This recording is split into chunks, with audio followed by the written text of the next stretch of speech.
Wow!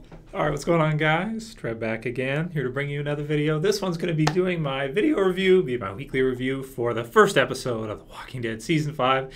This one will be The Walking Dead Season 5 premiere, Episode 1, which was called No Sanctuary.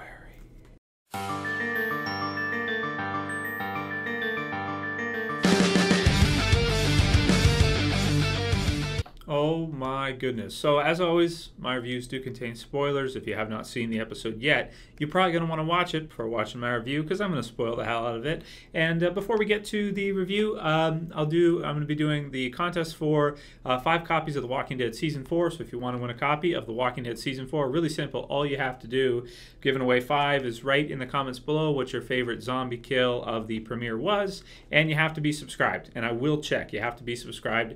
And then this week, I will randomly go, probably one a day throughout the week, starting tomorrow, and pick people from the comments, reply, and yeah, it can either be Blu-ray, DVD, whatever. Even if you want a different season, we can work that out later, or I can just send you, 30 or 40 bucks if you already own a copy. So yeah, there's that. So if you want to enter, go ahead and subscribe if you're not subscribed, and write your favorite zombie kill of the week in the comments below. So my favorite zombie kill. See, this episode, it wasn't so much about the zombies. About the characters killing the zombies. In terms of zombie kills, my favorite was the one with Daryl in the pipe. Not the one against the wall, but the one where he came up behind it and he went through the back of the head of the zombie with the pipe. I thought that was pretty sick. But for the most part, the Terminus kills on the actual people that were, this was a great episode that really, it kind of expanded on the concept of the whole Merle thing from The Walking Dead Season 3, where one character by themselves against a whole group in a zombie apocalypse, or even in real life, has no chance. Is Merle going to be able to kill 8 of the governor's guys and almost kill the governor by himself? No, it's not going to happen. But using zombies to your advantage, using the environment to your advantage, can really aid in that. And in this episode, we got to see the most badass episode for Carol The Walking Dead has ever had, by far. It literally just took that character she was badass already. We had already accepted she was a real badass character after last season with Lizzie and the whole thing, and the other stuff she's done. And it just catapulted her to another level in terms of badassery. She is now like in terms of, if they gave out belts for black belts for a badass, she'd be like a 3rd degree, I'd say maybe 4th degree badass at this point in time. She's like one of the most badass characters in the show right now, maybe the most. I mean, after watching that, right up there with Rick, Daryl, and the others. And I really loved it when Rick asked her if she did that, and then she kind of was like, well, yeah. This is awesome. And I really love the way she did it, whereas Merle kind of raced in there when he was fighting the governor, and he kind of had to, and the situation wasn't exactly the same. In this case, the Termites had no idea she was coming, or that the herd was coming, and she just took her time with it. She was all chill with it, all cool with it, and she looks at the situation. She's nice and relaxed. Everything's cool. Everything's okay. She's got the zombie guts on her. She's not worried. She blows a hole in the gas, and then she uses a firework to set it off, and boom, man. Wow, really, really, really cool. So, I mean, from that, for her, by herself, she had so many awesome moments in this episode. Going from that to her versus Mary, which was really funny. Her leaving her to the zombies, I thought was super badass as well too. There's just so many. So I'll kind of jump around with this one. Favorite parts of the episode: definitely Rick being reunited with Judith, and actually Daryl being reunited with Carol at the same time too. Now, it's never been specifically stated that they're in a relationship, but I think after this point, it makes a lot of sense for them to go that route, and I think they probably will. It's kind of like the saying, you don't know how much you love something until it's gone, that kind of thing. But rather than it being with Beth, I feel like him and Carol would make more sense, would work out better, and definitely after this episode, I'd say she is worthy in terms of badassery for that's a pretty badass couple. It's about as badass as you can get. So all of that stuff was just incredible. The action sequences throughout the episode, the gunfights, and I mean, it's hard for me in a review to mention them all because there was so many. It was like a trailer episode. The whole episode was like amazing action, just one thing after another of just craziness. that I just couldn't look away. I was just totally just mystified by it. It was so amazing. So aside from Carol, all the incredibly badass shit she did in this episode, we also had Rick with some cool ones too. Like he came up behind the one guy at the back of the line when they were coming out into the, I want to say like a courtyard type deal, as the zombies were coming in, and you had like 5 termites. They came out and they were firing down at the zombies. Rick sees the one at the back, comes up and stabs him in the back, grabs his gun, and we saw this in the trailer, but now we saw the whole scene, and just boom, just mows down all the people, and then you see the one girl after getting eaten by a zombie. Just incredible stuff, and it's kind of like the zombies. It's sort of like a free-for-all. You know, you have like a 1 versus 1. You have this group versus this group, but then when you include that third party, which is the zombies, it's like a free-for-all. The zombies aren't on anybody's side. You know, everybody's an enemy, but whichever team can use the zombies best to their ability has a huge advantage. So, wow, man. So cool stuff for Rick this episode, too. Tyreese had that slam. Now, some of the stuff we had seen in trailers and that, so that's to be expected. It takes a little bit of that fresh, that new, haven't seen it before type thing away. But still, the slam was awesome. You know, now we understood the slam, and it was on that guy. I don't even know his name, and I guess it doesn't matter anyway. The guy from Terminus, one of the termites that was a total scumbag. And, you know, what happened with him and the baby, that was some of the darkest stuff, you know, I've ever seen in anything. I mean, for a guy to threaten to kill a baby with his bare hands, not even with a gun, like that's even worse, like bare hands. I mean, you know, that's about the most evil type of character you could probably ever imagine. You know, like that dude is Satan himself, pretty much. I mean, if he exists, he's inside of that guy. You know, I mean, that guy, and just the more he kept talking, I just wanted to see Tyreese just smash his face. And I love that he didn't do it with like a gun, make it quick or anything like that. He just beat him to death. So I know that's dark to say that I enjoyed watching this character beat this character to death. But I did. I loved it because the way they had it set up was like they set this guy up as you know, oh, you know, just me personally, I love to see him actually do that.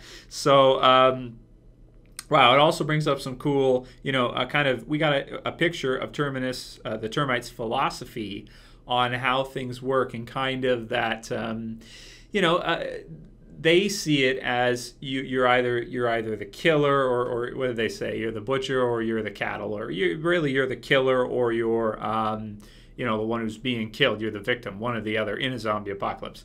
And I agree more with Rick's group that it isn't necessarily just that way. It's not that simple. It's not that black and white. And you don't need to do that to, you know, to survive in order to survive. I mean, sometimes, as you know, as we saw in this episode, characters have to. You don't have a choice. But I'm not a big fan of the termites' philosophy, you know, in terms of you have to kill her. Because if you think about it too, as we saw during the episode also, is that it seems like the guy at the end, Gareth, is not the one in control of the situation. I kind of look at it like Terminus. Okay, let's say Terminus is McDonald's, right? Gareth is like the manager of the McDonald's. However, behind the scenes, you got an owner or owners, right? And they... you know, the manager answers to the owners. So the manager may not always want to do what the owner forces him to do, or what he has to do to keep the fast food going, to keep the food chain going. However, if he wants to stay alive, if he wants to keep his job, he has to pay up to the owner. So I think that's a good way to think about it, and I think we're seeing that one guy there at the end who is one of the hunters, so to speak, and it kind of gave me a Negan feel that this guy and whatever he's a part of sort of has the termites in you know, in a grip where they're terrified of him for one reason or another. And also, you know, they, even though they're very well armed, this guy is somehow over them. So this guy somehow, maybe he has a big group of his own, like a good size group, or he's just so brutal that they're so scared of him to lose to him or something, because maybe he won't kill them, he'll like torture them, something, who knows. But I guess we'll find out more about that and about that relationship, and I'm very interested to see how that's going to go, and maybe what will happen with Gareth, and you know, where he's at in terms of this whole hunter thing. Possibly giving us the idea that maybe they're going to do more with his character, and that he's not the overall leader. He's just was like the leader of Terminus, but then you have, you know, this other shadow group on top of Terminus that's telling them all what to do. Kind of like the U.S. government. Yep, exactly like the U.S. government. So, yeah. So anyway, you know, lots of similar things out there in the world like that. But I think the McDonald's fast food chain makes a lot of sense. So anyway.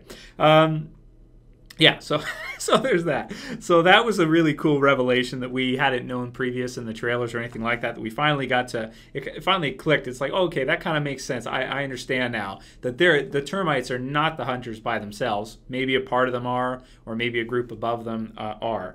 So I guess we'll see what happens with that. As I'm sure, and I'll talk about this in my predictions video, because I'll have the predictions video up tomorrow for next week's episode when I think we're going to see break down the promos and stuff like that. So it'll be in the channel again. Subscribe if you're not subscribed. Check out the channel if you want to. But what I'm thinking, just to go over it really briefly, I'm thinking that probably the group that was over top of them is probably going to somehow chase Gareth and the others, or chase Rick in the group, and somehow bring that in together in terms of the story. So I think that's what we're going to see. Because if Rick and the others don't have any kind of, like, they don't have a vehicle or anything, it's going to be hard for them to get away from there. And if the hunters do, they can find them pretty easily. If they have like a car, they can they can go around a lot quicker. And Rick's group won't be able to outrun them if they've got a vehicle, and they, if the hunters have a vehicle and they don't. Makes sense, right?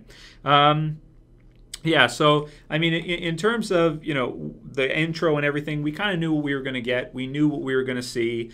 It was brutal. It was brutal. We heard in the news that they had cut some things because it was so brutal. And at this point, I'd almost say that sounds like that's the situation, that it was so brutal that I think they did cut a good amount of stuff from the intro there.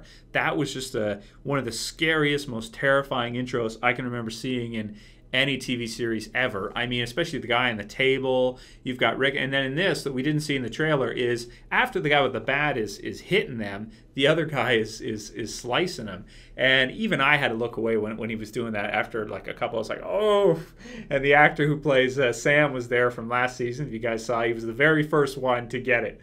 And I was just thinking to myself, so that's what happens when you betray The Walking Dead and go and do Gotham. It's like, oh, you're going to do another show? Okay, yeah, we're going to cut you through. I don't know why. I just thought of that for some reason. And it's like, yeah. But, granted, even if you didn't have that role anyway, they probably would have done that anyway. But, it was brutal, and it was really scary, man. So, also, I was scared for, at that time, both Glenn and Bob. Because of course they both look like they could have been killed at any moment there, even though they did make it, they did survive. Yeah, so I think that's most of what I wanted to say about the episode. Carol goes Super Saiyan, really, just her leveling up, just her going in for the kill and killing so many. It was just so cool to see her nice and calm, really slow. The zombies are coming in. You've got the termites are firing. She gets the guy in her sights. Boom, he's down. She gets another guy. Boom, he's down. Going in. It just, oh man, it was so cool. So yeah, definitely Super Saiyan. We did get to see Eugene talk a bit about the cure. Which Sasha was starting to question him about. And yeah, I mean, oh, so cool. So I think that's pretty much everything I want to say about the episode. I'll do, after this, within a couple hours, I'll post a video for my top 5 favorite moments from the episode, top 5 best. That'll be in the channel pretty soon. So if you're watching this afterwards, you can check that out in the channel. It should be up by the time you're watching it. And like I said, predictions video will be up tomorrow. And like I said, if you want to, submit or enter into the free giveaway for 5 copies of The Walking Dead Season 4, then, like I said, write your favorite zombie kill of the episode down below. And yeah, I mean, awesome premiere. Was really excited for it. As you guys know, dressed up as a zombie too. If you missed that video, you want to see what I look like as a zombie, it's in the channel also. It was just before this one, the video just before this one. Just search Zombie Trev, you'll find it. So that was fun. And definitely not a disappointment by any means. All in all, in terms of a score, I mean, as a premiere, this is the best premiere we've ever had of The Walking Dead. And I think I have to give it a perfect 10. I don't see how you couldn't give it like a super high score. I'm going to give it a 10. I think it was directed amazing. The scenes, the angles, everything's super scary. The sound, all the zombies, the zombie kills, the look of it. You got one zombie, he's like on fire and he's like eating a guy's face. And oh my God, they just went for broke. And they did it, man. Also, did you guys see the new intro? That was sweet too. We got to see some cool stuff that we haven't seen for a while. The zombie from season 2 in the field that Shane saw, kind of walking out there. I'm pretty sure it's the same one. He's at the end of the new intro. We get to see some new scenes and things like that. And one that almost looked like Morgan's terrain. So Maybe we'll see more. I hope so. I hope we'll see Morgan return. So let me know what you guys think about the episode, you know, whether or not you thought it was your favorite Walking Dead episode ever. I'll probably do a versus with Too Far Gone versus this one for the best episode of The Walking Dead ever. I don't know right now if I can say this is the best ever. I got to watch it a couple more times. I got to compare, but it's certainly one of the best, and certainly the best premiere we've ever had, I'd say. The most violent, as Chad Coleman said. And he was right. He was right. It was so action-packed, so violent, so amazing. Well worth the wait. Anyway, let me know what you guys think about all of that. And yeah, if you like this video, please do me a favor. Do it. Thumb the video up below. If you want to help support the channel, please share it. Please favorite it. If you're new, feel free to subscribe. And yeah, I'll call it here. That's it for this video, guys. See you soon for the next one. As always, it's Trev. Saying peace.